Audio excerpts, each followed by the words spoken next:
ગુજરાત જળબંબાકારની સ્થિતિમાં મુકાઈ ગયું છે। હવામાન વિભાગે તો આગાહી કરી જ હતી કે ખૂબ વરસાદ દક્ષિણ ગુજરાત અને રાજ્યના કેટલાક વિસ્તારોમાં વરસવાનો છે, પણ સાથે સાથે ખાનગી હવામાન એજન્સી વિન્ડી પણ એ જ દર્શાવી રહ્યું છે કે દક્ષિણ ગુજરાત અને રાજ્યના અલગ અલગ વિસ્તારોમાં અત્યંત ભારે વરસાદ વરસવાનો છે।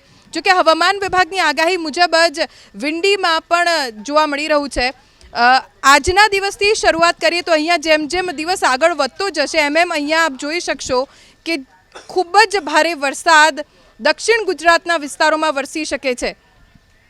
વલસાડ, સુરત અને તેની આસપાસના જે વિસ્તારો છે ત્યાં વરસાદનું જોર વધારે જોવા મળી રહ્યું છે। ખાનગી હવામાન એજન્સી વિન્ડીના જણાવ્યા અનુસાર સૌરાષ્ટ્રના જે દરિયાકાંઠાના વિસ્તારો છે ત્યાં પણ વરસાદનું જોર વધુ રહી શકે છે।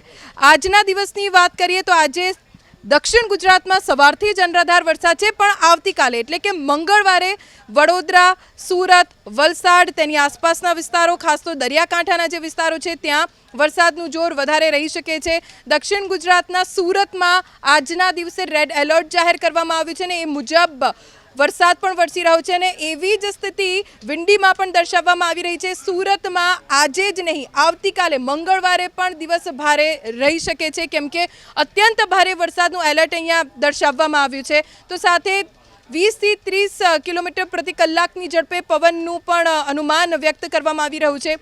તો આવતીકાલનો દિવસ મંગળવારનો દિવસ અમદાવાદ, વડોદરા, ભાવનગર આ તરફ સુરેન્દ્રનગરના વિસ્તારોમાં પણ વરસાદ લાવી શકે છે। ઉત્તર ગુજરાતમાં એટલે કે બનાસકાંઠામાં પણ વરસાદ વરસી શકે છે તેવું ખાનગી હવામાન એજન્સી વિન્ડી તરફથી દર્શાવવામાં આવી રહ્યું છે।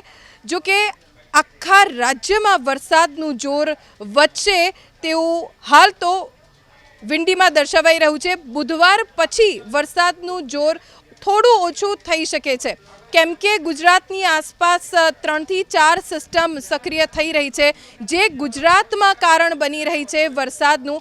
આપ દ્રશ્યોમાં પણ જોઈ શકો છો કે રાજ્યની આસપાસના જે અડીને આવેલા બોર્ડર વિસ્તારો છે, ગુજરાતની આસપાસના જે રાજ્યો છે ત્યાં પણ વરસાદ ખૂબ છે અને એનું જ પરિણામ છે કે ગુજરાતની નદીઓમાં જળસ્તર સતત વધી રહ્યા છે। એટલે આવનારા 2 થી 3 દિવસ ગુજરાતમાં વરસાદનું જોર વધારે જોવા મળશે।